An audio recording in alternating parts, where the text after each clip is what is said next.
श्रीमान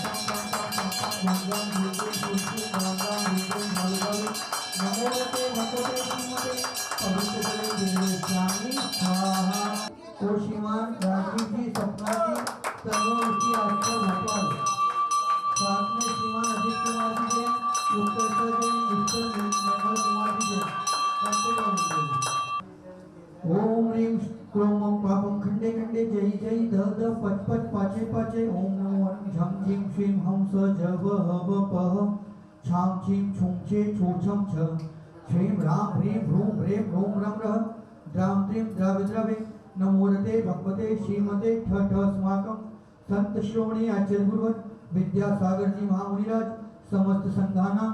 श्रीमान शानंश जी जैन, संजीव जी जैन, मीरांश जी जैन, सुयश जी जैन, स्वीति जी जैन, पारंग जैन, सुधा, रागिनी, रचना, शुभा, साक्षी, समस्त भोपाल निवासी जैन परिवारस्य श्रीमान अजित कुमार जी जैन, उत्कर्षा जैन, निश्चल जैन, निर्मल कुमार जी जैन, ग्वालियर निवासी समस्त परिवारस्य त्रिशला जी, नंदिनी जैन, मुक्ति जैन, ग्वालियर निवासी समस्त परिवारस्य श्रीमान राजीव जी, सपना जी, तनु इति आस्था भोपाल निवासी समस्त परिवारस्य समस्त शांति करता अभिषेक करता परिवारस्य श्रीरस्तु सदास्तु वृद्धिरस्तु पुष्टिरस्तु बलिकामं सर्वरोधं पापं वेरं च सर्वग्निवायुभयं शत्रुविघ्नं सर्वोपसर्गं सर्वविघ्नं सर्वराजभयं सर्वचोरदुष्टभयं सर्वसर्पवृक्षिक सिंहादिभयं सर्वग्रहभयं सर्वदोषं व्याधिं डामरं च पाशं शिरपुर वंदिमी पत्रं यत्र विहाय शीप्रविपुले स्थातुं क्षणं नाक्षमं तत्रास्ते गुणरत्नरोहणगिरि यो देवदेवो महान् चित्रं नात्र करोति कस्य मनसा दृष्टापुरे श्रीपुरे सश्री पार्श्वजिनेश्वरो विजयते दिग्वाशिषां शासनम पत्र टिके न जहाँ अधर में गुणरत्नों का गिरिवर हो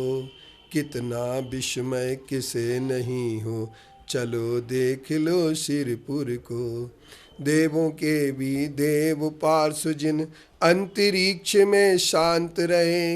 युगों युगों तक दिगंबरों का जिन शासन जयवंत रहे युगों युगों तक दिगंबरों का जिन शासन जयवंत रहे। आज हम जहाँ नरक के दुखों की बात कहना चाहते हैं कि वहाँ के भूमि के स्पर्श के दुख इतने होते हैं कि 1000 बिच्छू एक साथ डस लें तब भी वहाँ पीड़ा कम नहीं होती है।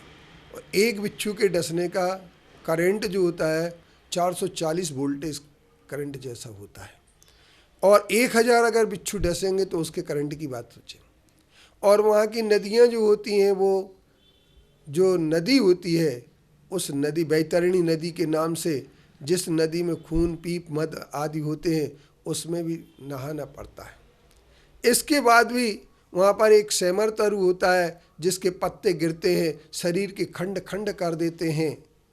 और इसके बाद नरक में जब पैदा कोई व्यक्ति होता है तो उस समय वह जैसे गर्म तवे पर कोई पानी की बूंद डाल दी जाती है तो वह उछलती है, ठीक इसी तरीके से नरक की भूमि का स्पर्श करते ही जीव उछलने लगता। नरक की घास सुई जैसी चुभने वाली होती है। नरक के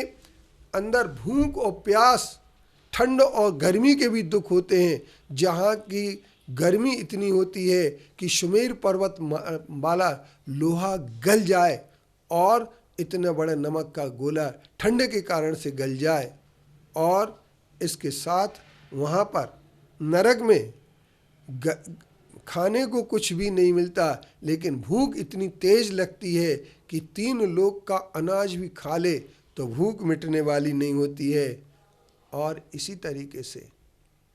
वहाँ पर प्यास इतनी लगती कि पूरी समुद्र का पानी पी ले तो प्यास बुझने वाली नहीं है। ऐसे नरक के दुखों को यह जीव कई बार सहन कर चुका। इसी तरीके से आज एक कपड़ा फंस गया, उस कपड़े को निकालने के लिए रोज उसके पीछे प्लेट डालते हैं। श्वेतांबर भी कपड़ा निकालने के कपड़ा उसके नीचे डालते हैं कि ताकि जीव जंतु ना हो जाए, उसका पानी वहाँ ना रह जाए। पानी के सुखाने के लिए कपड़ा फंस गया, उस फंसे हुए कपड़े को निकालने के लिए किसी भी चीज़ का अगर प्रयोग किया तो कहते हैं कि हथियार का प्रयोग करके मूर्ति को खंडित कर रहे थे।